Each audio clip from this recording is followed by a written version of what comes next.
What is up, good people, and welcome to the All Basketball Podcast. Thank you for joining me once again. As usual, I'm your host, Maurice Dixon. We got another high school 2020-2021 high school basketball preview coming to you tonight on October 26th. I'm going way south of Atlanta, so to speak, into the somewhat boonies, if you want to call it that, Sharpsburg area, to speak with the East Coweta basketball team, East Coweta coach Royal Maxwell, and one of his star players, Sammy Moss, a junior guard. We're going to be talking about the season and how they're going to be adjusting to these different times as far as COVID and just getting back on the court and how that's going to go. Coach Maxwell, how you doing this evening? And I'm doing wonderful. I'm doing wonderful, Mo. I appreciate you for recognizing the kids down here in the rural areas that's been performing at a high level. That was kind of my charge when I got down here, the principals and which is now the superintendent of the school system down here, Evan Horton, as well as the AD who hired me. It was Ken Kessler. He's the principal at Northgate High School, and Amar Tinker also had a big part in that. They really wanted me to take a charge in repairing their basketball program and make it where the exposure is there, where their kids can get a chance. These kids can get the same chance that the kids are getting in the metro area. So, with this not being as far, from the metro area, I would say we're about 20, 25 minutes. And actually, with all the film studios and stuff, we have Walking Dead that's shot less than 10 miles from East Coweta High School, and Pinewood Studios is about 15 minutes away. So we got a lot going on down here. Amazon just built a fulfillment center, Goodyear building a factory down here. So right now, man, we had 3,500 kids, but we busting at the seams. in this county, probably to build a new high school. Oh, wow. Wow, some good information there. Yeah, I'm a big fan of The Walking Dead. Been watching it since 2010, 2011. A lot of people have given up on it, but I'm sticking to the end. They're going to wrap it up pretty soon. Yeah. Yeah. But Samuel, how you doing this evening? I'm good. Glad to have you on the show, man. I'm going to come to you with the first question. Just 6-7 months ago, COVID-19 hit. Season was over, but I know you were looking to prepare and do everything you could to prepare for your junior season, getting as much work as possible. How did you adjust to the quarantine and the shutdown and everything else? Mainly, I mostly stayed in the gym, but I had to really work out on my own because other people was quarantined because of Corona and stuff. So I was still in the gym getting up shots and working on my game and trying to fix my craft. Oh, okay. How did it affect, is there anything that you weren't able to do as far as AAU or anything like that, or about time when stuff started opening?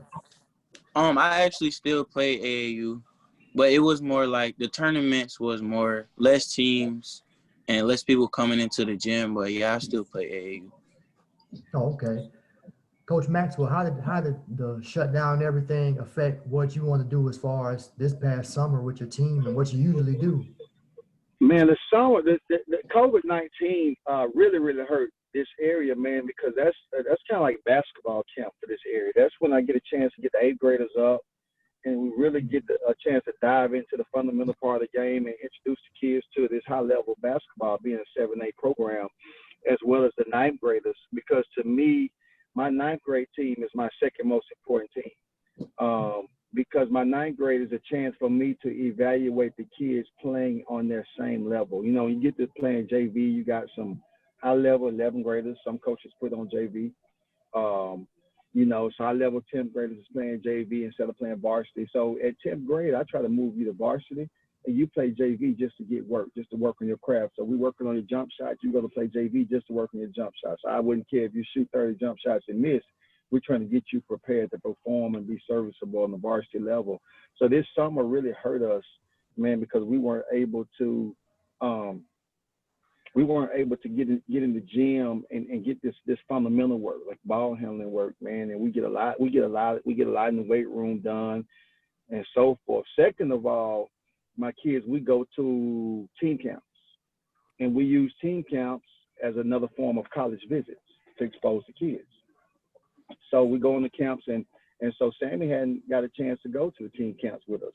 When we go out of town and we go and visit the register, and we go, walk around the campus and see some of the academic buildings and some of the places where they may, want to take their career educational wise, where they want to major in.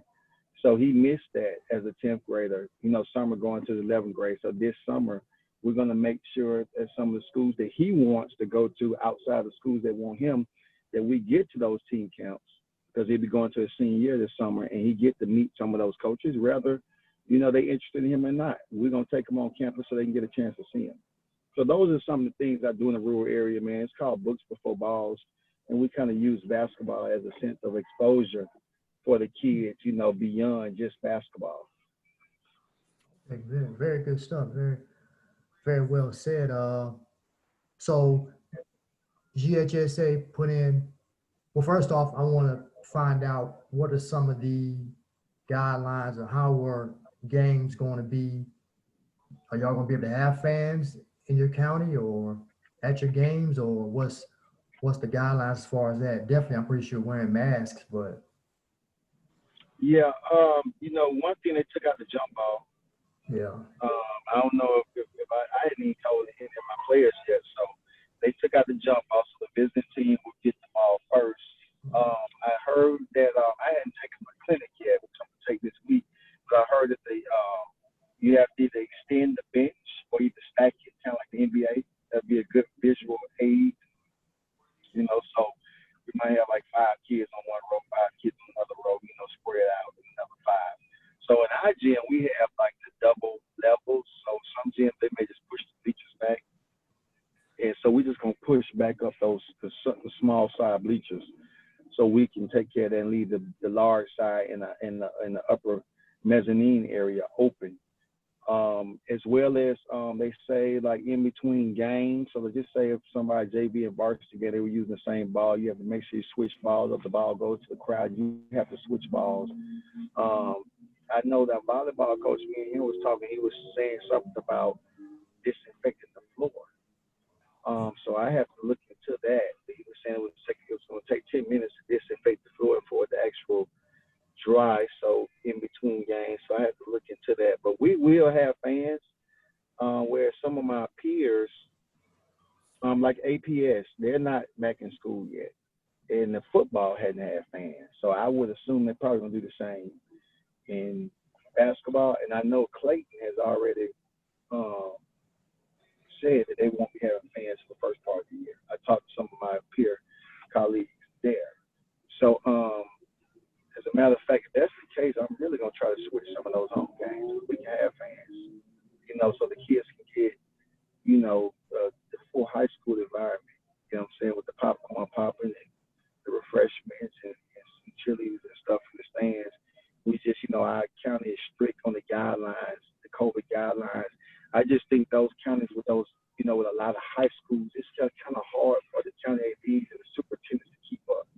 But with us being in a rural area with 3 high schools, in a given night, if we all got home games, he can get around all 3 of them.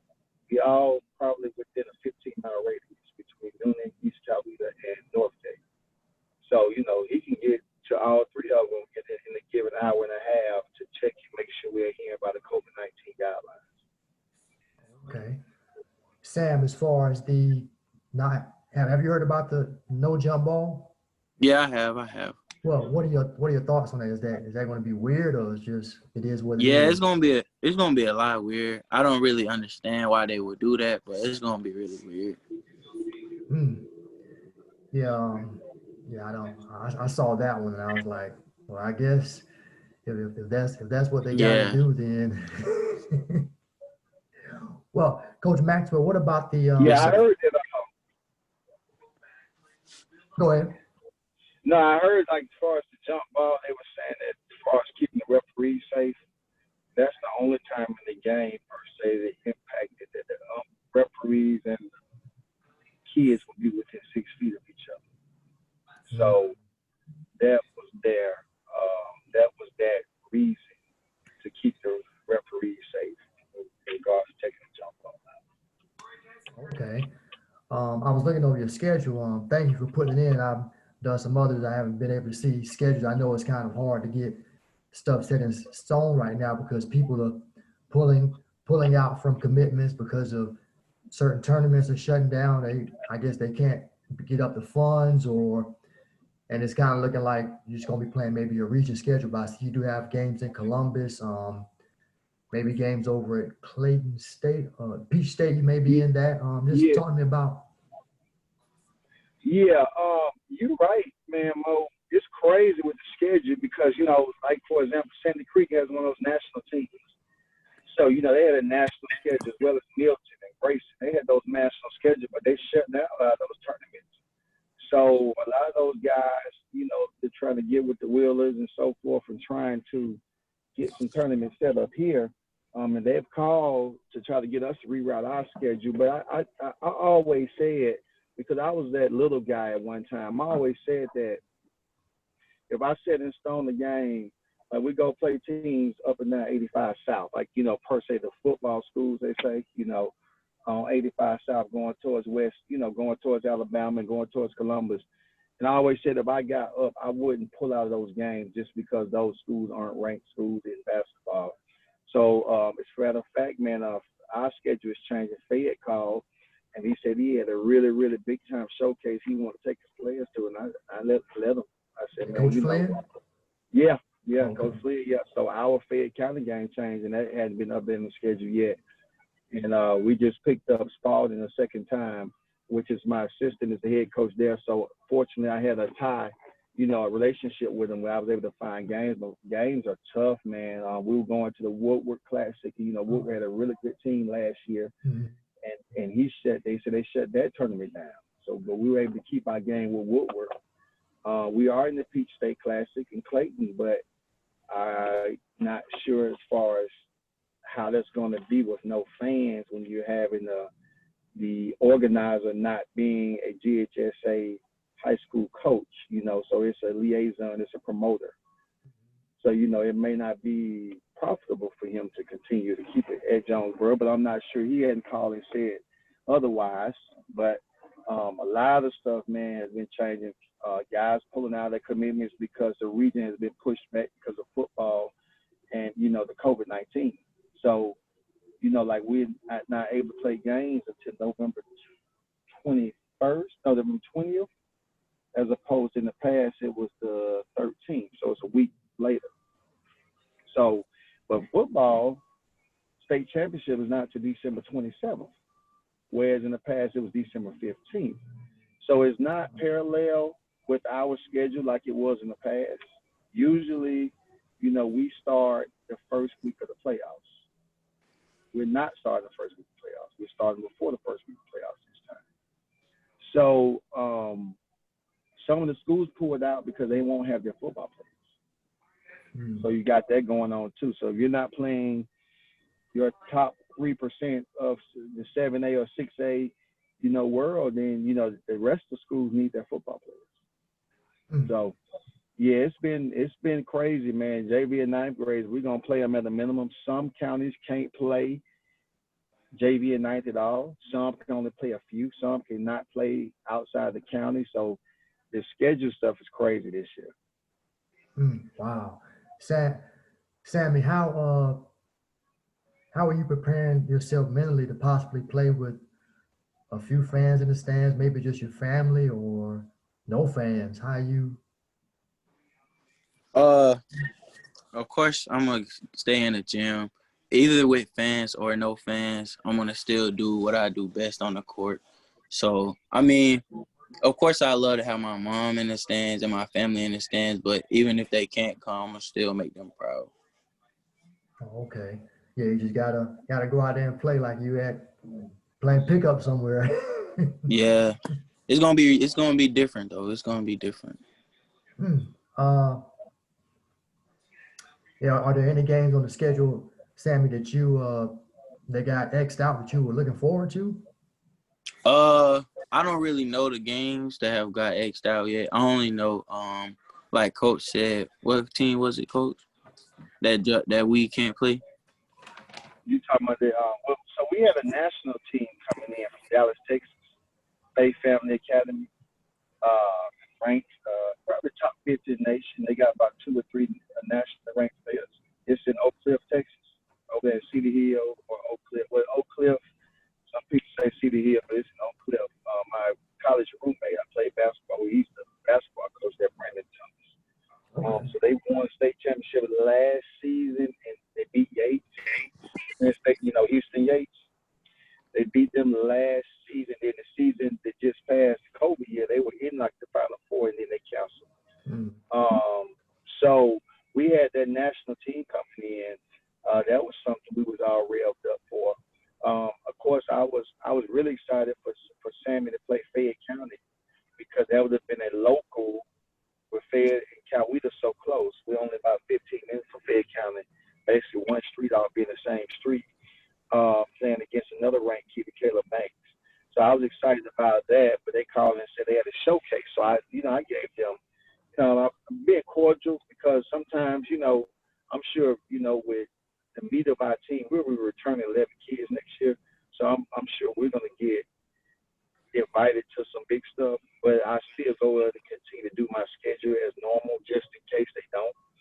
And I'm going to probably need some coaches to pull out their games too. So, you kind of karma is something else. So you got to be kind of work with these coaches and cooperative, when they have these national schedules, man, and just, try to find you another local opponent. So I'm excited about that. But I will say, man, McEachern, the year we was 24-1, 2018, 2019, we were number 2 in the state. McEachern was number 1. Of course, we lost 2 games in the region tournament because our best player got hurt, which was Fernandez Jones. And we went into McEachern, and we laid the egg. That was against Okura. That was against Jared Jones. That was that team that went 32-0. So, and also they won state championship. But we are excited to see McEachern back on the schedule, and they'll get a chance to come down to John Thrower Gymnasium, and we get a chance to just kind of see where we are from 2 years ago, in regards to such a high-level program. Okay, wow. Sounds good. Sammy, coming to you, the next question. Junior season is around the corner. Y'all just started, gotten away with trials and everything. Before you know it, games are going to be here. What are some of the expectations you've set for yourself for this season? My expectations I set for myself is knock down open shots. That's a must that I knock down open shots and free throws, that I not miss free throws in games. Cause in the game that we played North Gwinnett, I missed a free throw that could have helped us go on with that 1 point, and I remember that game like it was yesterday. So when I'm in the gym, I'm always putting up free throws. So make sure that I got that on point and down pat. Okay, wow, that's good stuff. Yeah, just keep that in mind and focus on knocking down. Because I was at that game. That was a classic game, man. I mean, Yes, sir. I forgot the shot, what happened before, but I know when Youngblood made that 3, I just knew the game. I was like, okay, I think that's it. And he made that 3. Yeah. Hey, Mo, it's funny you said that because we did have the momentum. What happened was right off the tip, Austin Colton hit a 3. Mm-hmm. So we went up. I think we went up 2. I think we was probably down 1 or something like that. We went up 2. They probably hit a free throw. Godfrey stayed the free throw line overtime. And then Sammy got the next steal. Mm-hmm. And went up. They ran him down. They fouled him, but he almost hit a layup. And then those are the 2 free throws he missed. Anyway, if that would have been a 4 or 5 point game, it was only one more possession. And they scored 3 more points, and we scored 2 there. That was the only 2-point score from us, and they only scored 3 points. That whole, as they say, Godfrey hit 1 free throw, and that put them up, and then that was it. Because it was a slugfest. So that's what he's talking about, man. If he usually makes those and ones, but you know, like I know, Mo, failure breeds success. Michael Jordan failed a lot before he became the guy he was. LeBron James, Magic Johnson, Larry Bird, and so on. So, you know, Sammy Moss fused off of his experiences, and there's no doubt when we get back into this environment, I know he'll be the lead his teammates on and make sure they're locked in, that we go at least at the minimum one level further than we went the past year. Okay, yeah, that would be to the Elite Eight because that was a second round game. What are some of the expectations you have for? I guess you set them out for either for Sammy and some other guys because you got to try to fill the void that is left behind from Chris Youngblood and Brandon Stroud, who are now both at Kennesaw State. Yeah, man. Actually, a lot of people don't realize the makeup of our team is just as powerful. We did have name again. Those kids this year wasn't able to make their name this summer, so nobody knows about it. And that's a good and bad thing. It's a good thing for me, a bad thing for those kids. We have a really, really, really good senior, Gilbert Crowley. He had the afro. He wore number 33. He was a utility player for us last year, but you know, Gilbert would be side by side with Sammy, and both of them, those two alone will be able to reproduce Youngblood and Stroud's production point wise. You know, Youngblood and Stroud did some other things that were critical for the team leadership. Both of them led us in rebounding, and both they were our best two ball handlers too. So it's very rare that your best two rebounders, your best two ball handlers, your best two players. So, but you know, points wise, would be to replace that. Austin Cole, the number 2 point guard in 2023. 2023 because he's in 10th grade. He's right behind Isaiah Collier. You know, he averaged about 8-9 points a game. He'll definitely be in double figures this year. Then we had Joshua Cameron, who in the region tournament, he started him and Austin Cole split time at the point. He gave us 16. It was number 10. He gave us 16 against Westlake in that third place game, and that really spiraled us on to win that game because his points were unaccounted for. So you have that kid, and then you have some the kid that was missing, Isaiah Phillips. He wasn't there, starting power forward, man. He has athleticism like a Sean Kemp type. And Christian Cook, left-hand kid who we played all the big guards, Danny Stubbs at Pebblebrook. We played Westlake and so forth. He's a football player also, 6 feet. You know, super athletic, so forth. So we have the pieces and the ingredients to be very well. We won't have 6'7" and 6'8", but you see the game has changed so much. You know, the game being played outside the 3-point line, outside of rebound. If you can rebound as a group, you know, you don't need those bigs. They kind of slow you down. You don't need those bigs like you used to. So. Yes, it's definitely a different game now. You had you had the NBA team play with no center this past season. Yeah. So this team, man, you know, we have 8 region games, right? So every year our goal is to win 80% of our home games, and we've been adhering to that the last couple of years. 2018 and 19, I think we were 11-1 in the region. Last year we were 8-2, Sammy? Yes, sir. 8-2 in the region, lost to Pebblebrook and lost to Wheeler. So we're 73. Yeah. 73 in the region. So, you know, and we only lost 2 home games last year in the region. So this year we have 8 games in the region. You have Newton, Campbell, Pebblebrook, and McKeitry. So we plan on winning all 4 of those home games, right? And then, you know, we want to win at least 50% on the road. So that's kind of how we break down our region schedule. Our non-region schedule, we want to be at least at 75 to 80% of those. So we have 16 region games. I think 17. I think 8 plus 7. 7, 8, 5. Yeah, I think 17. Something like that. Non-region games, we want to be at least 14 of those. Somewhere between 13 and 14 games.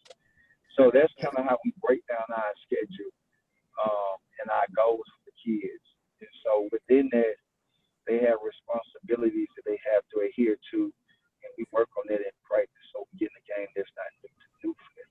You know, a lot of mini scrimmages, just making sure they adhere to their responsibilities for the team. So our system is kind of plug and play mode. You know, every year we're gonna have some players that look really, really good. Just like we brought up young blood and Stroud and the one before that because of the system. And then, you know, it prepares the kids to go to the next level and be successful. Okay, that's a nice. I like the way you laid that out there. Good information, good list of your goals. One thing that officially came down a few months ago, I guess yeah, after we're gonna have a shot clock, and it's going to be used in some of these tournaments if there are tournaments, but I guess not regions for this year, but it's on a 3-year plan. Just what are your thoughts on finally being able to play with the shot clock um, for a whole season in the near future? Go ahead, Sammy. I think the shot clock gonna play a major role. It's gonna have us like speed up the pace and get our plays done like we want them to get done. And I think that it's gonna be good for us. Where the version that we play is gonna be good for us because we play fast pace.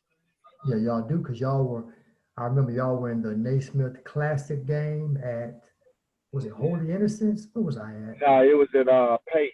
We played Pace, Farrell. yeah. Yeah, I was at that game. Stroud had a good game. Y'all won that game. Yeah, and it was shot clock. Yeah. Yeah, Yes. yeah. The shot clock is really not it doesn't affect our game at all because you know for these kids we have packages for kids, so we have sets that are just targeted for those kids and 2 and 3 pass plays.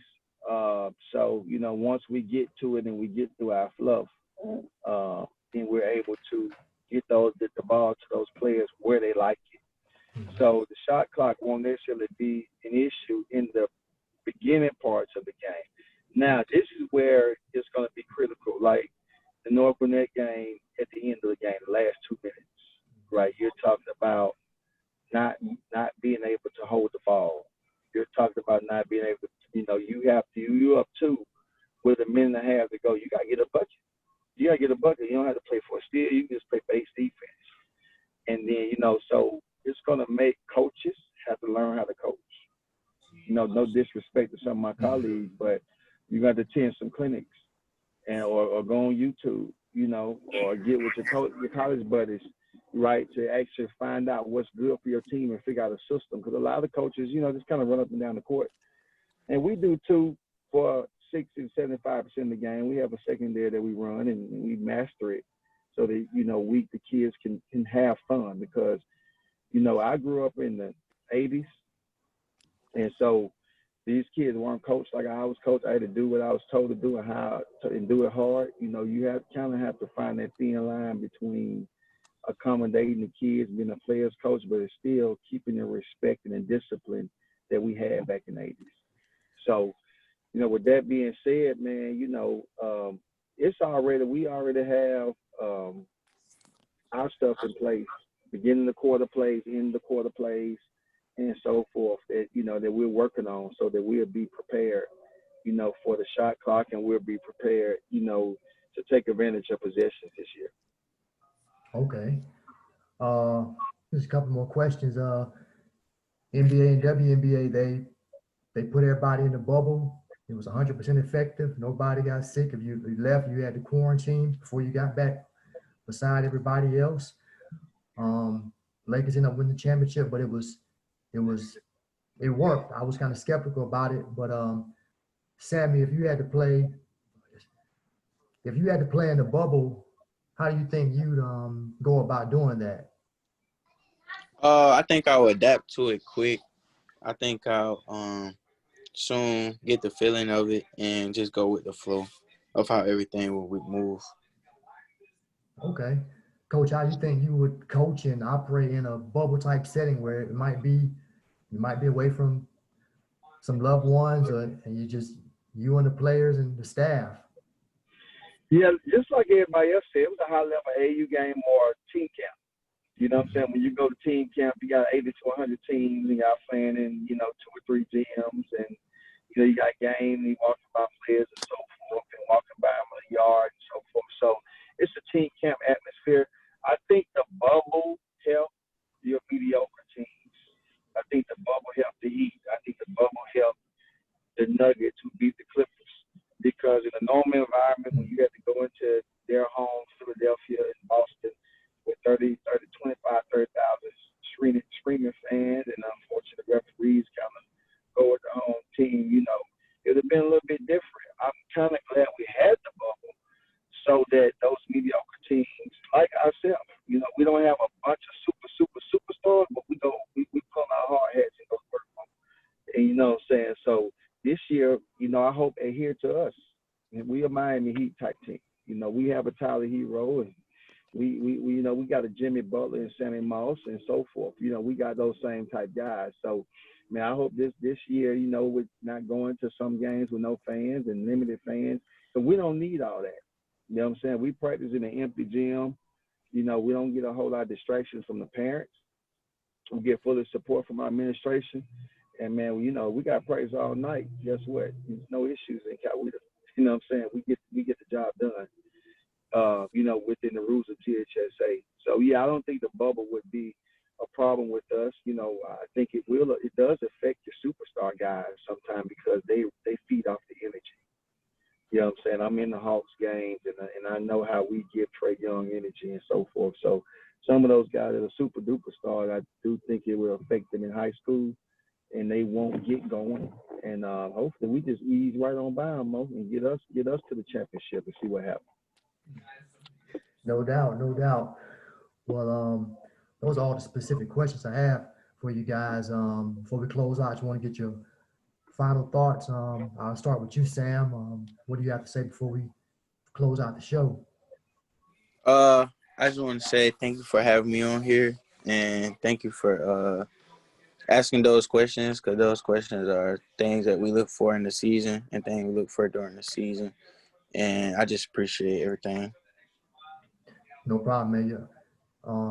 You're very welcome. I wish you the best of luck. Wish you health on and off the court, and go out there and do your thing. Make the shots, make the big shots, big plays. Yes, Coach sir. said you're the Jimmy Butler of the team, so you gotta